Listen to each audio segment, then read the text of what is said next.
love you. The nation loves you. I got to tell you, over the Thanksgiving dinner table, we talked about you. I was reading the book. My brother-in-law, Marco, is a huge fan, and his young son, who's 6 years old, his eyes lit up. He knows and loves you because you are the greatest defenseman that ever lived, and we're saying that, and you're humble to admit it, and you talk about it in the book. Why was this the time to write Bobby Orr, My Story? Well, I've been asked by a lot of people to do books, and I just couldn't get in my head that I could do a book that you could take something from. I wanted to do one that if whoever might read it will take something from it. I thought it was time to talk about who helped me along the way, how important family was along the way, the sacrifices your families make.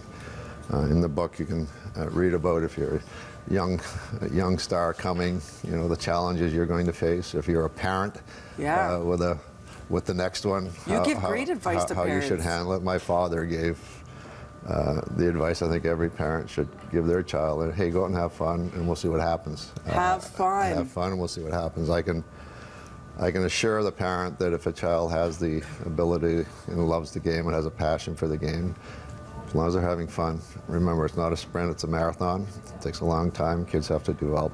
Leave them alone, let them have fun, let them continue to love the game and have a passion for the game, and they'll get a chance. Well, it's so important to you. You think there's way too much pressure on these kids and in the arenas now? Absolutely. I think about the number of times I say to my kids, you're responsible for this, or you have a responsibility. Think about the great responsibility that coach has, that official on the ice, the parent in the stands, that president of the league. It's a great responsibility. Those kids are being handed over to them. And your heart pours out in this book and in all of your stories. You begin with your childhood and how you worked your way up. You also talk about the cover. We have a picture of it, I believe. It's the iconic photo, one of the most iconic sports photos ever taken, let alone in the NHL. And you say this actually didn't sit well with you, this picture. You felt that it isolated just you when it was a group win and a team effort. I was thrilled with the picture. Please don't get me wrong. I think it's great, and you know, it's a statue at the Garden in Boston. But you know, that was one moment, one goal. And in thinking about it, I thought about Ace Bailey, who was killed in 9/11 in that time. In those days, Ace worked for Los Angeles, and he was going out for training camp. I think about Mel Schmidt, who made the trade with Esposito, Hodge, and Stanfield, and that's really what put us over the hump in Boston. You think about the players that the Bruins had there. So where that was a moment, there was so much put into getting there. And so when I look at that, that's really what I think about. You wanted to give them their credit as well. I mean, it was one goal, one moment. There was a lot more to it from the entire team. The way the team was put together, I think that's important to think about. You also talk about your good friend Don Cherry, and as you know, there's controversy surrounding him and his acid tongue and his opinions, but you say once he lets you in, he is pretty much the best friend anyone can have, and you give some really touching stories. Don is a very loyal man, and obviously he's a good friend of mine. It's unbelievable what he means to our game. Everyone thinks that he's this big, rough, he's a very sensitive guy. I can't count the number of times I get a note from Don about sending something to someone. We see how he is with the troops.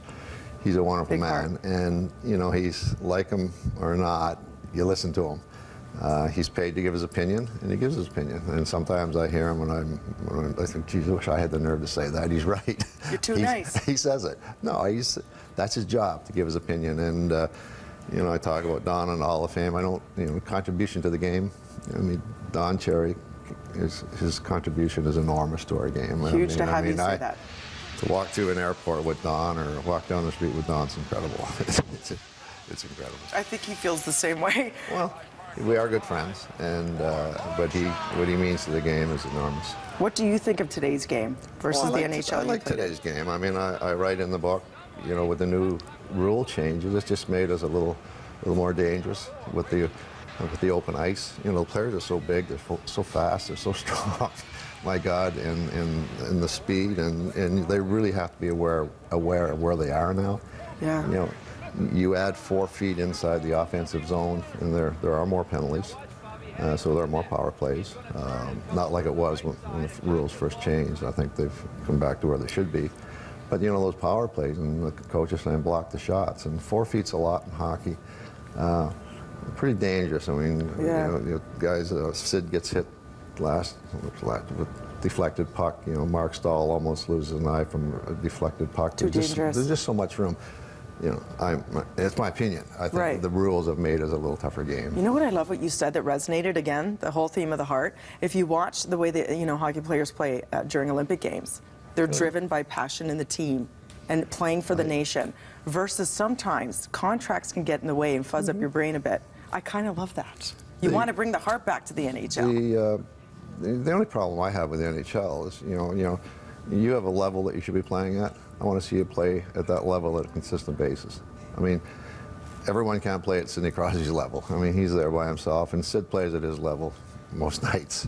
You know, if your level's here, play at that level consistently, and play every night at that level. That's all I'm saying. Great advice. Please come back anytime. Nice I to see you adore you. again. For more Thank you. information, penguin.ca. Pick it up. It is Bobby Orr, My Story. A brilliant read, whether you're a hockey fan, you know, your child's into hockey, you just love Bobby Orr, or you want some great life lessons for your work, your life, your love. You got it all in here. Thank your you. big old heart of gold, my friend. Bobby Orr. Right now we have breaking news. Breaking news, but please come back Thank you. anytime. Thank